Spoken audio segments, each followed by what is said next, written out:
Hello, hello. Another day.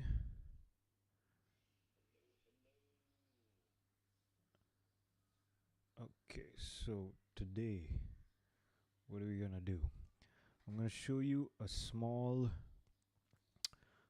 bass growl that I do, which I absolutely love, which I tend to use in a lot of songs for whatever reason.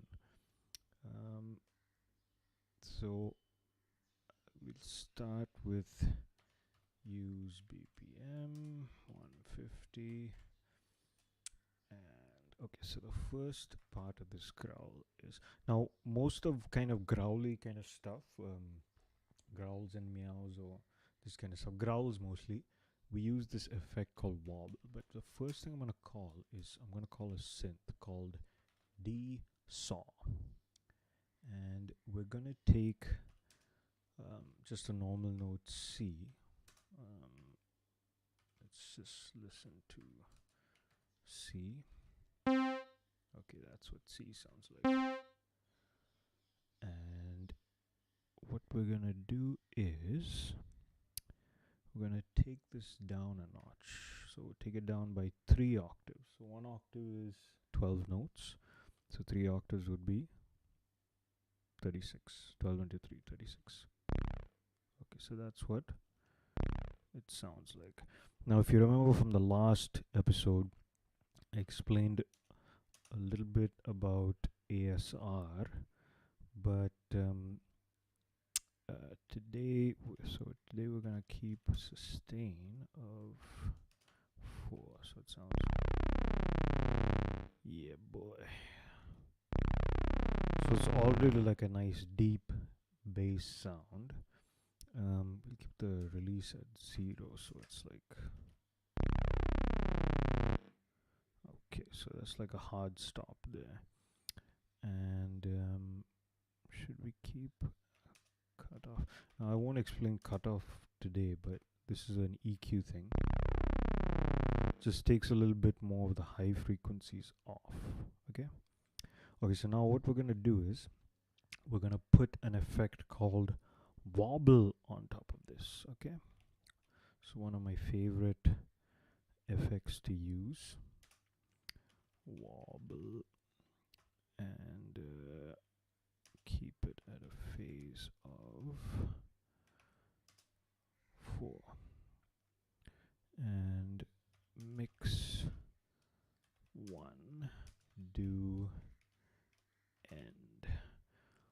So if you can see, I've got like a bass sound and I've wrapped it in a sound effect called wobble. So let's see what this sounds like. Yeah. So if you look at the documentation for the wobble, go to effects, go to wobble, you can see it has all these parameters, and the default for the cutoff min and max is 60 and 120. So if I don't specify these parameters, 6 cutoff min and cutoff max, this is what it will sound like. So that it's going from this 120 down to 60, like that. So I want my own cutoff min and max. So cutoff max I want at 90 instead of 120. Cutoff min I want at, let's say really low, let's say 20. Okay, a little more deeper there. Okay, I'm getting a weird kind of click at the end, so let's keep the phase more than the sustain so that it, yeah, that's nicer. So already it's sounding a bit like a growl. So what to make it more kind of fun, a little more growly, is this thing called bitcrusher. Now, what if you know what sample rate is? Sample rate is like a thing where, actually maybe I shouldn't explain what sample rate is. But if you've ever seen like 44.1K or 48K, like sound is, it's kind of like the equivalent of pixels. So if you have something that is super pixelated, the resolution is low. So, or if you have high definition and low definition. High definition is like a nice clear picture. So that's what it's simple. It's similar for audio. So 48K is like a higher definition. Like 96K is like even higher. But if you go lower, if you go like 16K or maybe 5K, it's like you're getting a more kind of like a pixelated image kind of thing. So that's in terms of sound, that kind of gives you a nice effect kind of thing. So mix one another, do end. Let's see what this sounds like. That sounds good. What happens if I do 3K? It makes it a little more kind of,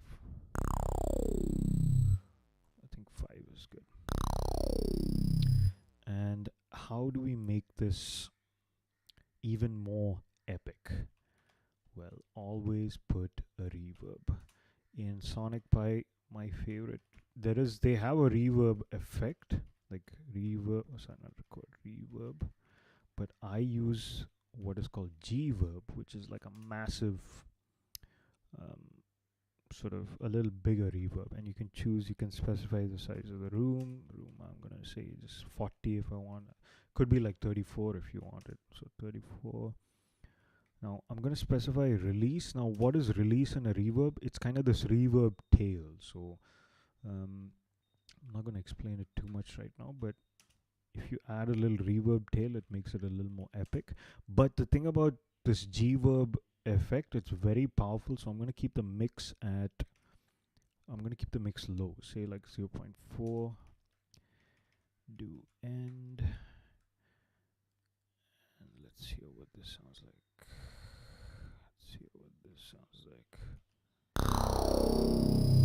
Oh yeah, that sounds nice. So what does it sound like without the reverb? Oh, sorry, without reverb. With the reverb. Very nice. So this is a easy bass growl. You can make it in, if you can try different synths also if you want. Try FM. What does FM sound like with this? Nothing. It doesn't sound like anything. D pulse. Also not too bad. D try. Very soft. I think dsaw is the one. Yeah, this is the one. What happens if I do the detune? Let's see, detune. If I keep the detune at 0.3, maybe that's too much. This is nice. If you want to change, you can change the note if you want. You can make it like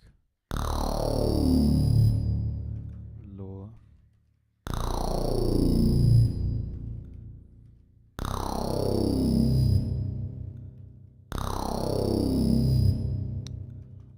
Sounds nice, no? I like it.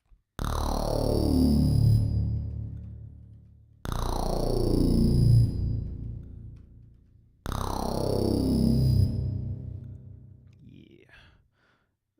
Let's see what it might sound like with a little attack and sustain. So instead of sustain, we do an attack of, let's say, 2, sustain 0, release 2. What does that sound like? It's okay. I think it's better with a full 4 sustain for that punch. I want the punch. Tasty. So that is the bass growl.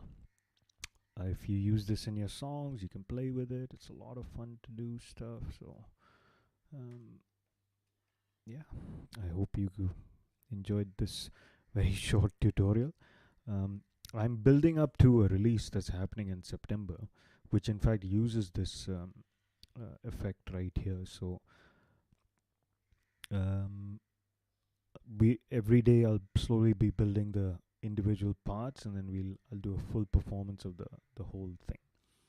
But for now, this is just my favorite bass.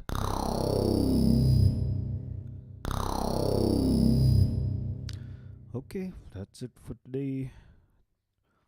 Thank you for tuning in, and I'll see you